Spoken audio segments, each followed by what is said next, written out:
Okay, Dukewheatly here, and we're going to be setting up CamStudio version 2.5. 2.6 still has some bugs in it and stuff, so we're going to stick with 2.5. Here we have File, and you can see we have the record, stop, pause buttons.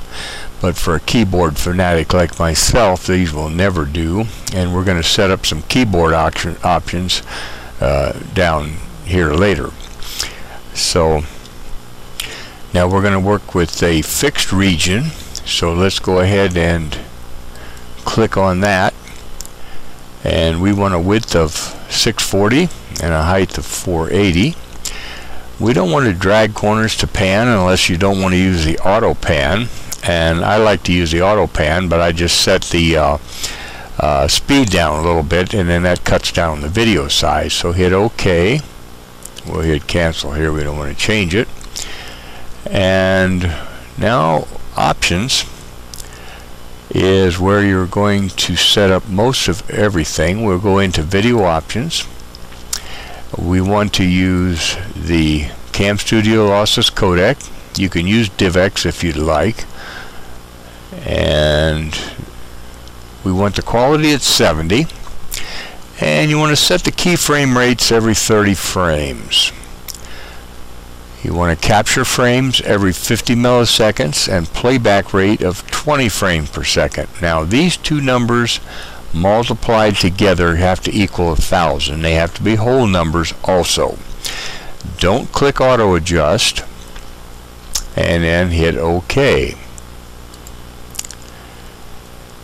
Now of course we're recording this as we're doing this, but now let's go to, we want to record audio from microphone, and we'd like some audio options. And audio options for the microphone, default input device, we're not using Realtek high definition. We want the recording format to be, and we have a little drop down here, we want it 2205 Hertz mono and 16-bit. Okay, we want PCM, and the compressed format is going to be 22050 with a 16-bit and 4400 bytes per second. We want to interleave the video and audio every 100 milliseconds, and you'd like to click use MCI recording. So we'll click OK. Now also on audio options, we want to go over here to audio and video synchronization, and we probably want to delay the video about 100 milliseconds. You can experiment with that down the road, but I would start out with that. Hit OK, and we would like to enable auto pan, and let's set the speed for 80. Just go ahead and drag this to, I'm going to put it down at 80. If we can get it there again, I don't know. And what this does is this controls how fast the screen is redrawn. So if you have it set at max, every time you move the cursor just a little bit, it's going to redraw the screen and really increase your video size. But if you're down around 80, you can move it around quite a bit, and it's not going to redraw the screen. So that's not going to increase your video size. So let's hit OK on that. And program options. We want to hide the flashing rectangle during recording. Now you may want to use the flashing rectangle as a newbie. It kind of gives you a feel for the area around your cursor, and it also gives you a little idea when you're setting your auto pan speed. You can kind of see how fast it moves around and follows your cursor.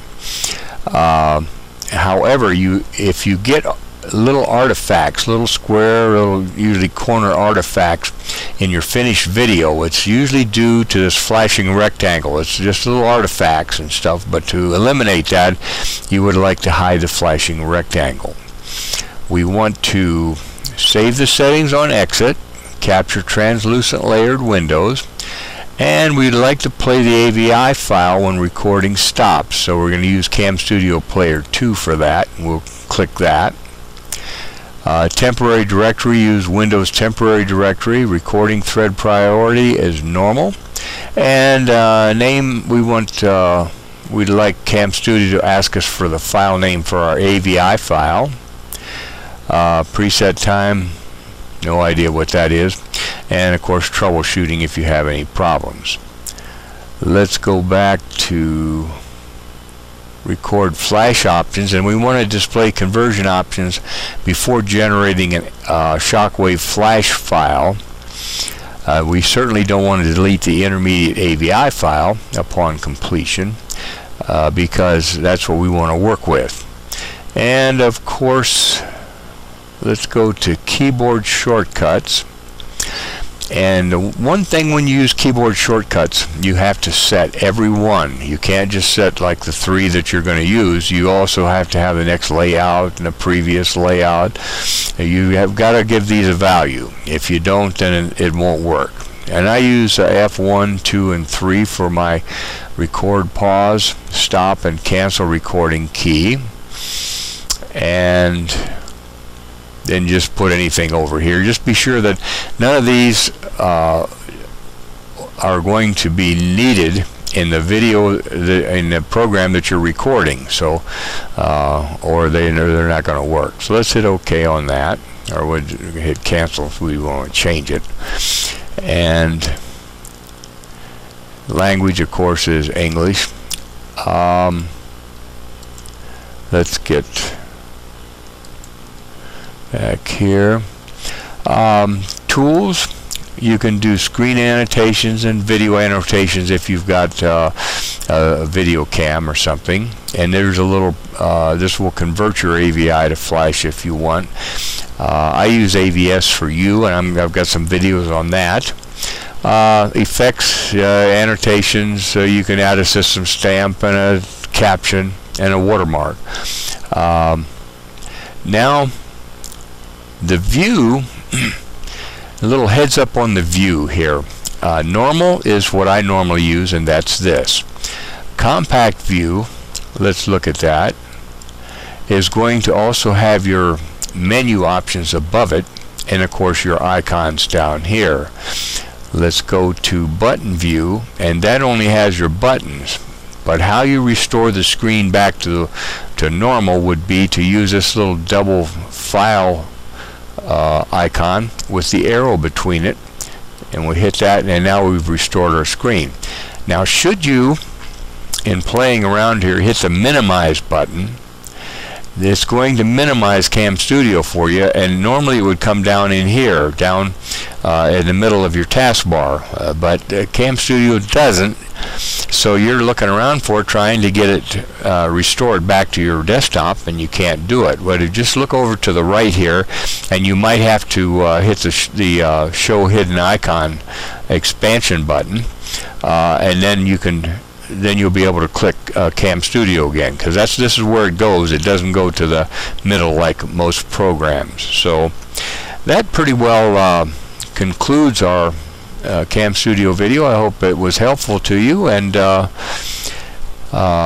look for you in some other videos. Thanks a lot.